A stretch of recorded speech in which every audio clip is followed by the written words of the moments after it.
This MailChimp-verific jingle is brought to you by MailChimp. MailChimp, your marketing with AI and more. Advanced automations to connect to your store. MailChimp, your marketing and boost your clicks.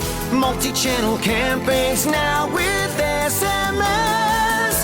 That's lit. MailChimp your marketing today with the #1 AI-powered email marketing and automation platform, Intuit MailChimp. #1 based on publicly available data on competitors' customers. Plans vary. SMS available as add-on. Visit MailChimp.com. Using a Clorox disinfecting wipe to clean that stuck-on sauce from the stove feels like... Oh, boy. It tickles. Stop. It feels like coming home to your needy corgi after a long day. Best part of the day, finally. With Clorox, clean feels carefree. Clean feels good. Use as directed. Irán domina los titulares. Conflictos en el Medio Oriente, amenazas nucleares, alianzas secretas, tensiones que parecen estar a solo una chispa de una guerra global. Pero, ¿y si te dijera que la historia de Irán ya está escrita? No en documentos clasificados ni en informes noticiosos, sino en las páginas de la Biblia. Sí, la Biblia habla claramente sobre Irán desde los primeros capítulos del Génesis hasta las batallas finales del Apocalipsis. Pero no encontrarás el nombre Irán en tu Biblia. Encontrarás algo aún más antiguo. Encontrarás a Persia, el poderoso imperio que una vez gobernó el mundo conocido. La misma Persia que juega un papel clave en el futuro, en la aterradora guerra de Gog y Magog. Y aquí hay algo que podría sorprenderte. Antes de convertirse en un enemigo profético, Persia fue utilizada por Dios para liberar a su pueblo, para reconstruir Jerusalén, para cumplir la profecía. En este estudio profundo de hoy, rastrearemos los comienzos bíblicos de Irán, su ascenso al poder, su papel sorprendente en el plan de Dios, y su caída profetizada en la guerra final contra Israel. Quédate conmigo, porque pocos se han atrevido a exponer esto con claridad. Esta es la verdad sobre Irán, según la palabra de Dios. Comencemos. Para entender realmente el destino profético de Irán, necesitamos ir hasta el principio. Antes de que Persia se convirtiera en un imperio, antes de que Irán fuera siquiera una nación, encontramos sus raíces en la tabla de las naciones, que se halla en el libro de Génesis. Génesis, capítulo 10, versículo 22, dice lo siguiente: Los hijos de Sem, Elam, Asur, Arfaxad, Lud y Aram. Ahora detente ahí. Estos son los descendientes de Sem, uno de los 3 hijos de Noé, y la línea de la cual eventualmente surgiría el pueblo hebreo. Pero fíjate en el primer nombre de la lista, Elam. Elam quizás no suene familiar para la mayoría de las personas, pero este único nombre representa el antiguo antepasado de un grupo de personas que se volvería profundamente significativo, no solo en la historia bíblica, sino también en la profecía de los últimos tiempos. Elam es el padre de los elamitas, una de las civilizaciones más antiguas conocidas en la región que hoy es el suroeste de Irán. Este pueblo se asentó cerca de las montañas de Zagros, una cadena montañosa escarpada que bordea el actual Irak e Irán. Su antigua capital se llamaba Susa, un nombre que aparece múltiples veces en la Biblia, especialmente en los libros de Daniel, Esdras y Esther. Los arqueólogos han descubierto escritos, templos y palacios elamitas que datan de hasta el año 2700 a.C. Tenían su propio idioma, su propio sistema religioso y eventualmente su propio reino. Y aunque los elamitas a menudo fueron eclipsados por sus poderosos vecinos Babilonia al oeste y los medos al norte, nunca fueron olvidados a los ojos de Dios. Ahora avancemos rápidamente hasta Génesis capítulo 14, versículo 1, y observemos a Elam aparecer nuevamente, esta vez no como una nación en formación, sino como una potencia militar. Y aconteció en los días de Amrafel, rey de Sinar, Arioc, rey de Elasar, Kedorlaomer, rey de Elam, y Tidal, rey de Nación. Este es uno de los primeros relatos de guerra en la Biblia. Kedorlaomer, el rey de Elam, lidera una coalición de 4 reyes en batalla. ¿Y a quién ataca esta alianza? Invaden la región de Canaán, y en el proceso capturan a Lot, el sobrino de Abraham. Esto desencadena uno de los momentos más dramáticos del Génesis temprano. Abraham, un pastor pacífico, reúne un ejército de 318 siervos entrenados y va a la guerra contra la coalición de Elam para rescatar a su familia. Así que, desde las primeras páginas de la Escritura, Elam está asociado con dominio militar, alianzas y contacto directo con el pueblo de Dios. Y este detalle importa porque los patrones en la Biblia nunca son accidentales. Elam, el antepasado de Irán, comienza como una fuerza poderosa, una que interactúa con el pueblo escogido de Dios, incluso antes de que el pacto con Abraham sea sellado formalmente. Pero esto es solo el comienzo. Lo que es aún más fascinante es que Dios no solo registra el pasado de Elam, también habla directamente del futuro de Elam. Dios tiene planes proféticos para Elam, planes que van mucho más allá del Génesis, planes que reaparecen en boca de los profetas, en las visiones de Jeremías, Daniel, Ezequiel e incluso en el Apocalipsis. Lo que comenzó con un nombre en el Génesis, algún día recorrerá las páginas de la profecía. La nación que hoy llamamos Irán, con toda su complejidad, conflicto y controversia, ha sido parte de la historia de Dios desde el principio, y por eso debemos prestar mucha atención, porque Elam no ha sido olvidado. Elam tiene un destino, y es uno que sacudirá al mundo. Ahora que hemos visto cómo Irán, el antiguo Elam, entra en la historia bíblica en el Génesis, avancemos varios siglos hasta una de las profecías más pasadas por alto y asombrosas del Antiguo Testamento. Se encuentra en el libro de Jeremías, capítulo 49, y contiene una palabra directa del Señor a Elam.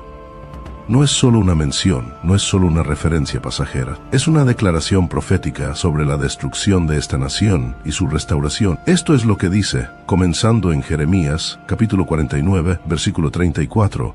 Palabra del Señor, que vino al profeta Jeremías acerca de Elam al comienzo del reinado de Sedequías, rey de Judá. Ahora detente ahí.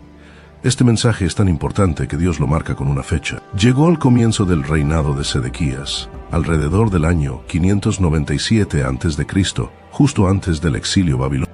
Mientras el pueblo de Dios estaba a punto de ser juzgado, Dios también envió una advertencia simultánea a él. Ahora escucha con atención el versículo 35, así dice el Señor de los ejércitos. He aquí que yo quebraré el arco de Elam, lo principal de su poder. En el mundo antiguo, el arco de una nación simbolizaba su fuerza, su capacidad para hacer la guerra, atacar desde lejos y defender sus fronteras. Así que cuando Dios dice, quebraré el arco de Elam, está declarando, quitaré su poder militar. Desmantelaré su orgullo nacional, pero no se detiene allí. Versículo 36. Traeré sobre Elam los 4 vientos desde los 4 confines del cielo, y los esparciré todos esos vientos, y no habrá nación a donde no lleguen los desterrados de Elam.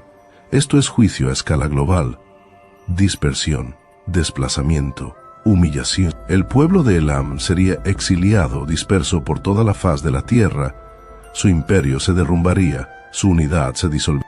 Y luego, en el versículo 37, continúa, atemorizaré a Elam delante de sus enemigos y delante de los que buscan su vida. Traeré sobre ellos desastre, mi ardiente ira, declara el Señor. Esto no es simbólico, esto es justicia divina, e históricamente se cumplió. Elam fue absorbido por el imperio persa, luego conquistado por los griegos bajo Alejandro el Grande, después fue sometido por el califato musulmán en el siglo VII. Y eventualmente se convirtió en parte de lo que hoy conocemos como el Irán moderno. Pero justo cuando parece que Dios solo tiene ira para Elam, Él hace algo inesperado. En el versículo 39 leemos, pero en los últimos días restauraré la suerte de Elam, declara el Señor. Permíteme repetirlo, en los últimos días restauraré la suerte de Elam. Esto es increíble. Significa que el mismo Dios que juzgó a Elam por su orgullo y rebelión, también promete restaurarlo en los tiempos finales. Es un patrón que vemos una y otra vez en la Escritura. Dios juzga para purificar, Él derriba para volver a edificar, y siempre deja un remanente, un camino de regreso, incluso para las naciones que caen. Ahora traigamos esto a nuestra visión actual. Hoy, Irán es una nación a menudo definida por hostilidad hacia Israel, gobierno teocrático, represión del cristianismo, amenazas militares y ambiciones nucleares. Y sin embargo, dentro de sus fronteras, Dios está haciendo algo extraordinario. A pesar de la persecución, el cristianismo está creciendo en Irán más rápido que en casi cualquier otro lugar del mundo. Miles están viniendo a Cristo, muchos a través de sueños, visiones e iglesias subterráneas. Hey, it's Paris. You know I love sparkly things, right? Like stars. Duh. And thanks to Hilton and AutoCamp, I just slept under them. Picture me, serving looks by the fire outside my luxurious Airstream, making s'mores with the kids, while a national park is our backdrop. The great outdoors meets Hilton hospitality. That's hot. Explore all the new ways to stay at Hilton.com. Hilton for the stay. Now at Chipotle, our all-new Chipotle Honey Chicken brings Chipotle heat with a touch of sweet. Seared smoked peppers and savory Mexican spices, blended with a hint of pure honey for a perfectly balanced sauce. All combined with fresh, tender chicken hot off the grill, served up in your favorite burrito or bowl. New Chipotle Honey Chicken takes heat and sweet to a whole new level. But it's only at Chipotle for a limited time. Order now in the app for pickup or delivery. Chipotle, for real. This episode is brought to you by San Pellegrino Ciao, a new kind of flavor sparkling water. The kind made with real fruit juice, a pinch of Sicilian salt, and the sparkle of the Italian sun. With no added sugar and just 10 or less calories per can, enjoy. With love, from Italy. By San Pellegrino Ciao now. ¿Podría ser esto parte de lo que Jeremías previó? ¿Podría la restauración de Elam incluir un avivamiento espiritual que se eleva incluso mientras el sistema político se derrumba? Todavía no conocemos la respuesta completa, pero lo que sí sabemos es esto. Dios nunca olvida a un pueblo que Él creó. Nunca deja de obrar incluso cuando llega el juicio. Él ve su comienzo, Él ve su rebelión y Él ve su redención. Y eso es lo que hace que la historia de Irán sea tan poderosa. Porque no es solo una historia de conflicto, es una historia de gracia. No es solo una advertencia sobre la guerra, sino un susurro de esperanza en la sombra. A medida que profundizamos en la profecía, ten esto en mente. Elam, Persia, Irán, no es solo un actor en el escenario mundial. Es una nación bajo los ojos de Dios, y su futuro es mucho más complejo de lo que sugieren los titulares. Ahora entramos en uno de los momentos más asombrosos de toda la Escritura, un momento que rompe nuestras expectativas y revela cuán misterioso y soberano es realmente el Dios de la Biblia. Es la historia de un hombre que no era judío, no era parte del pacto, un hombre de una nación pagana, un hombre de Persia, el actual Irán. Su nombre era Ciro el Grande, y sin embargo, este mismo hombre, un rey persa, fue llamado algo que ningún otro gobernante extranjero fue llamado jamás en la Escritura, fue llamado el ungido de Dios. Sí, lo oíste bien. Leámoslo directamente del texto. Isaías, capítulo 45, versículo 1. Así dice el Señor a su ungido, a Ciro, cuya mano derecha he tomado para someter naciones delante de él, y desatar los lomos de los reyes, para abrir delante de él las puertas dobles, y para que no se cierren los portones. Ahora detente. ¿Captaste eso? Dios, el Santo de Israel, se refiere a Ciro, un rey persa, como su ungido. La palabra hebrea allí es Mashiach, la misma que traducimos como Mesías. Eso no significa que Ciro fuera el Salvador, no en el sentido en que lo es Jesús, pero sí significa que Dios eligió específicamente a este hombre, lo empoderó y le dio una misión divina, aunque Ciro no conocía a Dios personalmente. Escucha lo que dice Isaías, capítulo 45, versículos del 4 al 5. Te llamo por tu nombre, aunque no me has conocido. Yo soy el Señor y no hay otro. Fuera de mí no hay Dios. Yo te ceñiré, aunque no me has conocido. Deja que eso penetre en tu corazón. Ciro no adoraba al Dios de Israel, no creció leyendo la Torá. Pero aún así, Dios lo escogió personalmente para cumplir la profecía. Esto fue escrito por Isaías más de 150 años antes de que Ciro naciera. Es como predecir el nombre de un presidente en el año 2175 y detallar exactamente lo que hará. ¿Y qué hizo realmente Ciro? La historia y la Biblia nos dicen que Ciro conquistó Babilonia en el año 539 a.C., sin una batalla sangrienta. El ejército medo-persa entró por el lecho seco del río Éufrates, tal como fue profetizado. Y poco después, Ciro hizo algo absolutamente inaudito en los tiempos antiguos: liberó a los cautivos judíos. Vayamos a Esdras, capítulo 1, versículos 1 al 2, donde la Biblia registra la proclamación oficial de Ciro. Así dice Ciro, rey de Persia: El Señor Dios del cielo me ha dado todos los reinos de la tierra y me ha encargado que le edifique una casa en Jerusalén, que está en Judá. Esto no fue solo una estrategia política, esto fue la orquestación divina de Dios. Ciro permitió que el pueblo judío, que había estado exiliado en Babilonia durante 70 años, regresara a su tierra natal. Les devolvió los utensilios del templo, financió la reconstrucción del templo y hasta los protegió durante su viaje de regreso. ¿Puedes imaginarlo? Irán, la misma nación que hoy jura borrar a Israel del mapa, fue en su día la nación que ayudó a reconstruir Jerusalén y restaurar la adoración judía. Piensa en ese contraste. Hoy asociamos a Irán con amenazas nucleares y eslóganes anti-Israel. Pero en la Biblia, Persia fue el instrumento que Dios usó para traer sanidad, libertad y restauración a su pueblo. Esto no es especulación, no es algún código oculto ni una teoría polémica. Esto es historia bíblica, y lo que lo hace aún más poderoso es que Dios no eligió a Ciro porque fuera santo, lo eligió porque Él es soberano. Dios dice en Isaías, capítulo 46, versículo 10, «Yo anuncio el fin desde el principio, digo, mi propósito se cumplirá, y haré todo lo que deseo». Ciro es un recordatorio viviente de que Dios puede usar a cualquiera, incluso a un rey pagano de Persia, para cumplir su voluntad. Puede usar a reyes que no lo conocen, a naciones que lo rechazan y a gobernantes que sirven a sus propios intereses, porque al final, Él es el Rey de Reyes. Así que, si alguna vez has dudado de si Dios tiene el control de los eventos globales, no busques más allá de Ciro el Grande, un rey iraní, escogido por su nombre, utilizado para dar vida a la profecía. Y esta parte de la historia cambia la manera en que vemos a Irán hoy. Nos recuerda que Dios tiene un plan largo y complejo, uno que abarca siglos. Un plan que incluye juicio, sí, pero también restauración. Porque así como Dios usó una vez a Persia para edificar su casa, tal vez un día llame a un remanente de esa misma tierra para adorarlo nuevamente.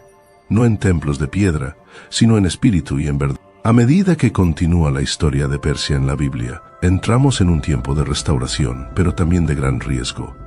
Sí, bajo el dominio persa, al pueblo judío se le permitió regresar a su tierra. Sí, el templo sería reconstruido. Pero incluso con estas bendiciones, las amenazas aún se cernían. Este siguiente capítulo de la historia nos lleva al corazón de dos libros bíblicos notables, Esther y Nehemías, y ambos ocurren bajo reyes persas. Comencemos con Esther. Esta no es solo una historia para niños. Es un thriller geopolítico con consecuencias espirituales. Y todo se desarrolla en el corazón del imperio persa, en el palacio real de Susa. En ese tiempo, los judíos aún están dispersos por todo el imperio. Y aunque se les ha permitido regresar a Jerusalén, muchos permanecen en ciudades persas. Entre ellos se encuentra una joven llamada Hadasá, a quien conocemos como Esther, una huérfana judía criada por su primo Mardoqueo, una mujer sin poder político, sin influencia, y sin embargo, por un giro de la providencia divina, llega a ser reina de Persia, pero su identidad permanece en secreto, hasta que un día debe ser revelada, porque un hombre llamado Amán, un funcionario de la corte del rey, asciende al poder y odia al pueblo judío. En Esther, capítulo 3, versículo 6, leemos: «Procuró destruir a todos los judíos, el pueblo de Mardoqueo, por todo el reino de Asuero. Se emite un decreto real, se fija una fecha, se planea una exterminación masiva. El pueblo judío enfrenta un holocausto persa siglos antes de que siquiera existiera esa palabra. Y ahora, el destino de toda una nación descansa sobre una sola mujer. En Esther, capítulo 4, Mardoqueo acude a Esther y le ruega que hable con el rey. Pero hacerlo sin ser llamada podría significar la muerte inmediata. Esther duda, teme por su vida. Y entonces llega la línea más icónica del libro Esther, capítulo 4, versículo 14. On WhatsApp, no one can see or hear your personal messages. Whether it's a voice call, message, or sending a password. To WhatsApp, it's all just this. So whether you're sharing the streaming password in the family chat or trading those late-night voice messages that could basically become a podcast, your personal messages stay between you, your friends, and your family. No one else. Not even us. WhatsApp. Message privately with everyone. This podcast is brought to you by Carvana. Buying a car shouldn't eat up your week. That's why Carvana made it convenient. Car buying that fits around your life, not the other way around. You can get pre-qualified for an auto loan in just a couple of minutes and browse thousands of quality car options, all within your terms, all online, all on your schedule. Turn car buying into a few clicks and not a full week's endeavor. Finance and buy your car at your convenience on Carvana. Financing subject to credit approval. Additional terms and conditions may apply. Ryan Reynolds here from Mint Mobile. With the price of just about everything going up, we thought we'd bring our prices down. So to help us, we brought in a reverse auctioneer, which is apparently a thing. Mint Mobile Unlimited Premium Wireless. How to get 30, 30, bit to get 30, bit to get 20, 20, 20, bit to get 20, 20, bit to get 15, 15, 15, 15, just $15 a month? Sold! Give it a try at mintmobile.com/switch. Upfront payment of $45 for 3-month plan equivalent to $15 per month required. New customer offer for first 3 months only. Speed slow after 35 gigabytes if network's busy. Taxes and fees extra. See mintmobile.com. Porque si calas absolutamente en este tiempo, respiro y liberación vendrán de otra parte para los judíos. Pero tú y la casa de tu padre pereceréis. Y quién sabe si para esta hora has llegado al reino. Ese único momento, esa única decisión lo cambiaría todo. Esther elige el valor, revela su identidad, arriesga su vida ante el rey. Y gracias a su valentía se descubre la conspiración, Amán es ejecutado y los judíos son salvados. Piensa en esto, en el mismo apogeo del poder persa, cuando un decreto de muerte había sido firmado y sellado, Dios usó a una mujer judía en un palacio persa para preservar a su pueblo del pacto. No fue un accidente, fue coreografía divina. El imperio persa, un reino vasto y poderoso, se convirtió en el escenario de la mano invisible de Dios. Un lugar donde los reyes firmaban leyes, pero Dios escribía el desenlace. Ahora pasemos de Esther a Nehemías. Esto ocurre varias décadas después. El templo en Jerusalén ya ha sido reconstruido, pero la ciudad en sí aún está en ruinas. Las murallas están derribadas, las puertas están quemadas. El pueblo vive en vergüenza y vulnerabilidad. Entra Nehemías, no es sacerdote, no es profeta, ni siquiera está en Israel. Es el copero del rey de Persia, Artajerjes I. Un sirviente de alto rango, con un corazón para Dios. En Nehemías capítulo 1, versículo 4, él escucha las noticias sobre la condición de Jerusalén y llora, ayuna, ora. Y luego en Nehemías capítulo 2 ocurre algo milagroso. Se presenta ante el rey con el corazón palpitando y pide permiso para ir a reconstruir las murallas de Jerusalén. Podía haber sido ejecutado por mostrar tristeza ante el rey, pero en lugar de eso, el rey le dice, ¿qué es lo que solicitas? Y Nehemías responde con valentía, pide permiso, pide madera, pide cartas de protección. Y Artajerjes, rey de Persia, lo concede todo. Nehemías, capítulo 2, versículo 8 dice, y el rey me concedió lo que pedí, porque la buena mano de mí, Dios estaba sobre mí. Así que una vez más, Persia, el Irán actual, es usada por Dios para reconstruir Jerusalén. No una vez, no 2 veces, sino una y otra vez. Ciro libera a los cautivos. Darío financia el templo. Artajerjes respalda a Nehemías. Estos no son actos aislados. Son hilos en un tapiz de profecía divina. Dios usa a Persia no como enemigo, sino como instrumento para reconstruir, para restaurar, para proteger al pueblo de la promesa. Pero como veremos en el próximo capítulo, esa relación no durará para siempre. El papel de Persia en la profecía aún no está completo. Se acerca un punto de inflexión, porque después de esta temporada de restauración vendrá una temporada de oposición, y Persia no se pondrá del lado de Israel, sino en su contra. Lo que vio Ezequiel fue más que una batalla local. Fue una alianza militar multinacional masiva, unida no por etnicidad, sino por hostilidad hacia Israel. Vendrás desde tu lugar, de las regiones más remotas del norte, tú y muchos pueblos contigo, todos ellos montados a caballo, un gran ejército. Ezequiel capítulo 38, versículo 15. Es una invasión desde múltiples direcciones, un intento de aplastar a Israel de una vez por todas. Y Persia, Irán, está en el centro de todo. Volvamos ahora nuestra atención al mundo en el que vivimos hoy. La pregunta que muchos se hacen es, ¿podríamos estar viendo la formación temprana de la alianza profética de Ezequiel? Examinemos las señales. Número 1. La hostilidad abierta de Irán hacia Israel. Los líderes iraníes han declarado públicamente su deseo de borrar a Israel del mapa. Su doctrina militar se refiere a Israel como el enemigo sionista. Cada año, la República Islámica observa el Día de Quds, una jornada de protesta dedicada a la eliminación del Estado judío. Esto no es simbólico, es una postura profética. Número 2. La red de apoderados regionales de Irán. La influencia de Irán se extiende por todo el Medio Oriente a través de milicias apoderadas y grupos terroristas, incluyendo Hezbollah en el Líbano, Hamas y la Yihad Islámica en Gaza, milicias chiitas en Irak y Siria, los hutíes en Yemen. Esto crea un círculo de presión alrededor de Israel desde el norte, el sur y el este, y refleja perfectamente la invasión de múltiples frentes descrita en la visión de Ezequiel. Número 3. La creciente alianza de Irán con Rusia y Turquía. La coalición de Gog en Ezequiel incluye a Magog, Mesec y Tubal, regiones que muchos vinculan con Rusia y Turquía, y en los titulares actuales. Irán y Rusia están fortaleciendo vínculos militares y económicos, incluyendo desarrollo conjunto de armas y cadenas de suministro de drones. Turquía, aunque oficialmente aliada de Occidente, se está acercando cada vez más tanto a Moscú como a Teherán, posicionándose a menudo como un imperio intermedio con ambiciones del periodo otomano. Las tres naciones han celebrado cumbres trilaterales, declarado intereses compartidos en Siria y coordinado movimientos en toda la región. Esto no es coincidencia, es alineación, es convergencia profética. Ahora viene la parte que da esperanza. Sí, la invasión llega. Sí, las naciones se reúnen. Pero en Ezequiel, capítulo 38, versículos del 18 al 23, ocurre algo extraordinario. Mi furor subirá en mi ira, dice el Señor. Habrá un gran terremoto, las montañas serán derribadas.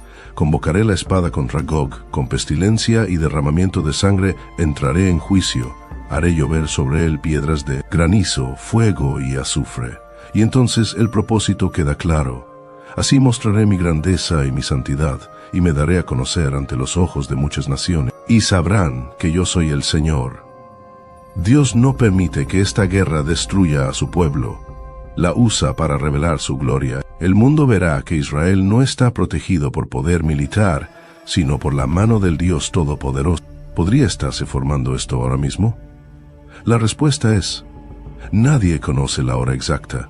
Nunca debemos forzar la profecía para encajarla en los eventos actuales, pero los paralelos son innegables. Una coalición alineándose. La furia de Irán hacia Israel intensificándose. Potencias del oriente y del norte fortaleciendo vínculos. Un occidente debilitado y distraído. Acura dares to drive beyond standard. A torque vectoring super handling all-wheel drive system, standard in the Acura RDX. Panoramic moonroof and premium 3-row seating, standard in the Acura MDX. Sound that surrounds you, an 18-speaker Bang & Olufsen premium sound system comes standard in the all-electric ZDX, the Acura RDX, ZDX, and MDX, where precision meets craftsmanship. Visit Acura.com to learn more. Make your next vacation unforgettable on Royal Caribbean's newest ship, Star of the Seas. It's everything you've loved about every family vacation you've ever been on, with mind-blowing thrills at the largest water park at sea, 7 onboard pools for every level of chill, more than 40 ways to dine and drink, and even more to enjoy at our award-winning private island, Perfect Day at Coco Cay. This is the new Star of the Seas. Click or tap the banner to find out more. Today's top story, the flavor merger of the century between the Peanut Butter Group and Chocolatey Corp. Joining me is a PBC executive. Thanks for having me, Barry. Now, how did you know the merger and the byproduct of it, Jif peanut butter and chocolate flavored spread, would be a success? You know, it was a gut feeling, a rumbling, if you will. Besides, they're two titans of taste. Very true. Goes great with pretzels. And pancakes. Apples too, I bet. Try Jif PBC today. Un cambio global de enfoque hacia el Medio Oriente una vez más. ¿Podría esto ser el andamiaje de la invasión de Gog? Solo Dios lo sabe, pero estamos más cerca que nunca. Ahora llegamos al último libro de la Biblia, el libro del Apocalipsis. Un libro de juicio, un libro de triunfo, un libro de profecías cumplidas. Y en lo profundo de sus páginas, la nación de Persia, el Irán actual, podría aparecer una última vez. No por nombre, sino por ubicación, por alianza y por dirección. La sexta copa de Ira, Apocalipsis, capítulo 16, versículo 12, leemos: el sexto ángel derramó su copa sobre el gran río Éufrates, y sus aguas se secaron para preparar el camino a los reyes del oriente. El río Éufrates, una frontera que ha dado forma a imperios por milenios. En tiempos antiguos, el Éufrates era la frontera occidental de Persia y uno de los ríos más importantes en la historia de la humanidad, fluyendo por lo que hoy es Irak, Siria y cerca de la frontera occidental de Irán. Pero en los días finales, ese río se secará, no por sequía, sino por juicio divino, y cuando lo haga, se eliminará una barrera natural, abriendo el paso para que marchen los reyes del Oriente. ¿Quiénes son los reyes del Oriente? Los eruditos han debatido esto durante siglos. La frase literalmente significa reyes del sol naciente, un término poético para referirse a las naciones situadas al este de Israel. Consideremos la geografía. Al este de Israel se encuentran Irán, Persia, Pakistán, Afganistán, India y más allá, China, Corea y otras regiones.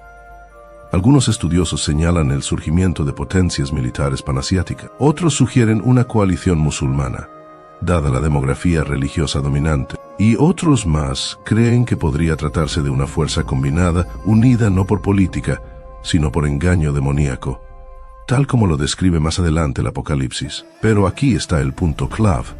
Irán se encuentra directamente al este de Israel, y si Apocalipsis capítulo 16 se interpreta de forma literal, si el Éufrates se seca y los ejércitos marchan hacia occidente, Irán es un miembro probable de esa fuerza. Ahora retrocedamos a otro momento aterrador del Apocalipsis, capítulo 9, versículos del 14 al 16. Suelta a los 4 ángeles que están atados junto al gran río Éufrates. Y fueron soltados los 4 ángeles para matar a la tercera parte de la humanidad. El número de los jinetes del ejército era 2 veces 10.000 veces 10.200 millones. Estos versículos describen la liberación. 4 ángeles atados, muy probablemente ángeles caídos, que habían estado retenidos junto al Éufrates hasta un momento preciso en la historia humana. Y cuando son liberados, un ejército masivo los sigue 200 millones de soldados. Este número parecía imposible cuando se escribió el Apocalipsis. Incluso en tiempos modernos era impensable. Hasta ahora. Hoy, la población combinada de Asia supera los 4.000 millones. Solo China podría desplegar un ejército de 200 millones, pero también podría hacerlo una coalición amplia de naciones orientales, incluyendo a Irán. Es este el mismo evento que el secamiento del Éufrates en Apocalipsis capítulo 16. Muchos así lo creen. Ambos eventos se centran en el Éufrates, involucran fuerzas orientales masivas, y son desatados durante los juicios del tiempo final. Ya sea que se trate del mismo momento o de 2 fases de una guerra en múltiples etapas, el mensaje es claro: el juicio viene, el Éufrates se abrirá, y un ejército marchará. Y aquí está la parte más escalofriante. Irán, Persia, una vez liberó al pueblo judío. Fue Ciro quien permitió el regreso de los exiliados. Fue Persia la que reconstruyó el templo. Fue Persia la que financió y protegió la restauración judía. Pero en los días finales, esa misma tierra podría estar entre los invasores, viniendo a hacer guerra contra Jerusalén, no para reconstruirla, sino para destruirla. Es una inversión completa, un círculo profético que se cierra, un ajuste de cuentas divino. En los últimos años, imágenes satelitales y reportes globales han mostrado una realidad inquietante. El río Éufrates se está secando. Sequía, construcción de represas, cambios climáticos. Lo que antes parecía simbólico, ahora se está volviendo físico. ¿Podría ser esta la etapa inicial del cumplimiento de una profecía? ¿Podría el secamiento físico del río señalar un cambio espiritual y geopolítico por venir? No debemos apresurarnos a sacar conclusiones, pero tampoco debemos ignorar la señal. Después de que el río se seque, después de que los ejércitos marchen, se reunirán para una última guerra, y los reunió en el lugar que en hebreo se llama Armagedón.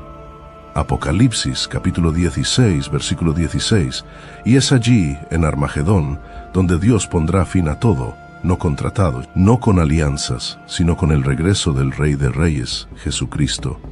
Él destruirá los ejércitos con la espada que sale de su boca, pisará el lagar de la ira de Dios, y reinará. El Éufrates se secará, los ejércitos se reunirán, e Irán, una vez aliado de Israel, podría estar entre sus enemigos.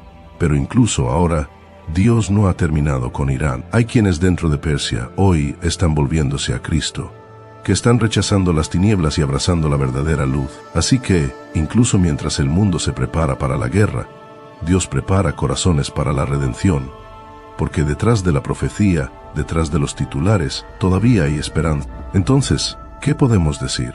Después de todo lo que hemos visto, desde el libro de Génesis hasta el Apocalipsis, desde la primera mención de Elam hasta el campo de batalla final de Armagedón, una verdad se eleva por encima de todas. Irán, la antigua Persia, no es una nota al pie en la Biblia.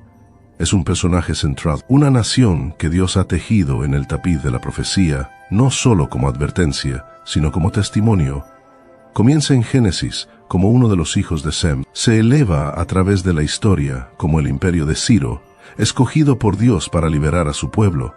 Reaparece en los tiempos de Esther, defendiendo a los judíos de la aniquilación. Y luego, en Ezequiel y en el Apocalipsis, vemos a Persia alzarse contra Israel, marchando con los ejércitos del Oriente. Una historia de honor, traición y destino, pero incluso en los capítulos más oscuros, Dios sigue hablando esperanza. La promesa de Dios a Elam. En Jeremías capítulo 49, versículo 39, Él da una promesa tan inesperada que casi pasa desapercibida. Pero en los últimos días restauraré la suerte de Elam, declara el Señor. ¿Escuchaste eso? You set the table, put on a playlist, even made the lasagna from scratch. And now you're wearing it. OxyClean Max Force Spray tackles tough, set-in stains the first time. Adulting is hard. Fighting stains shouldn't be. OxyClean Max Force. It's not clean unless it's OxyClean. This episode is sponsored by Friskies, who would like to tell your cats hi. Now, if that didn't get your cat's attention, there's one thing that always does the trick. Just pour some Friskies crunchy food in the bowl and you'll hear those paws come running. Works every time. With so many Friskies choices, you can always bring your cats running from their secret napping spots. There's always more to explore. See for yourself at friskies.com or visit your local store. Close your eyes, exhale, feel your body relax, and let go of whatever you're carrying today. Well, I'm letting go of the worry that I wouldn't get my new contacts in time for this class. I got them delivered free from 1-800-CONTACTS. Oh my gosh, they're so fast. And breathe. Oh, sorry. I almost couldn't breathe when I saw the discount they gave me on my first order. Oh, sorry. Namaste. Visit 1-800-CONTACTS.com today to save on your first order. 1-800-CONTACTS. En los últimos días, el mismo periodo en el que vivimos ahora, sí el juicio vendría, sí Elam Persia caería, pero Dios nunca había terminado, porque la restauración no viene por la política, no llega a través de sanciones ni diplomacia, no viene por tratados nucleares ni por golpes militares, viene a través de Jesucristo, el mismo Dios que usó a un rey persa para reconstruir su casa. Ahora está llamando a una nueva generación dentro de Irán para que se convierta en su casa. ¿Sabías que el movimiento evangélico de más rápido crecimiento en todo el mundo no está en Estados Unidos, ni en Corea del Sur, ni siquiera en África, sino en Irán? En apartamentos secretos, en reuniones subterráneas en casas, en oraciones susurradas y Biblias introducidas en secreto, hombres y mujeres, arriesgándolo todo, están viniendo a Cristo. Antiguos musulmanes, antiguos ateos, jóvenes desilusionados con las tinieblas que encuentran la luz en aquel llamado el Cordero de Dios. Dios está obrando incluso en las sombras de Persia. Y no es coincidencia, esto es lo que Jeremías vio con anticipación. Esta es la restauración. No solo un avivamiento político, sino un despertar espiritual. Así que mientras observamos los titulares, misiles, protestas, amenazas de guerra, recordemos lo que enseña la Escritura. La guerra real no es solo política, no es solamente militar, es espiritual. Es una batalla por las almas, por la verdad, por la eternidad. Y sin importar cuán fuerte rujan los ejércitos, la victoria final le pertenece al Cordero. Pelearán contra el Cordero, y el Cordero los vencerá porque Él es Señor de señores y Rey de reyes. Apocalipsis capítulo 17, versículo 14. Si este mensaje te abrió los ojos, si la historia de Irán, Persia, te sorprendió, te desafió o te conmovió, entonces haz lo siguiente. Da me gusta a este video para ayudar a otros a descubrir la verdad en la palabra de Dios. Suscríbete a este canal para más enseñanzas profundas sobre la profecía bíblica. Comenta abajo. ¿Qué crees que será el destino final de Persia? ¿Juicio, avivamiento o ambos? Y por encima de todo, ora por la iglesia perseguida. Ora por valentía. Ora por el cumplimiento de la promesa de Dios a Elam. Porque la historia aún no ha terminado. Desde las primeras páginas de Génesis hasta las visiones finales del Apocalipsis, la palabra de Dios sigue hablando. Persia tiene un pasado, tiene un presente, y sí tiene un futuro, y tú también. Seamos la generación que no solo observa cómo se desarrolla la profecía, sino que camina fielmente en los días que se nos han dado, porque el Rey viene, y toda nación, incluyendo Irán, un día se postrará ante él.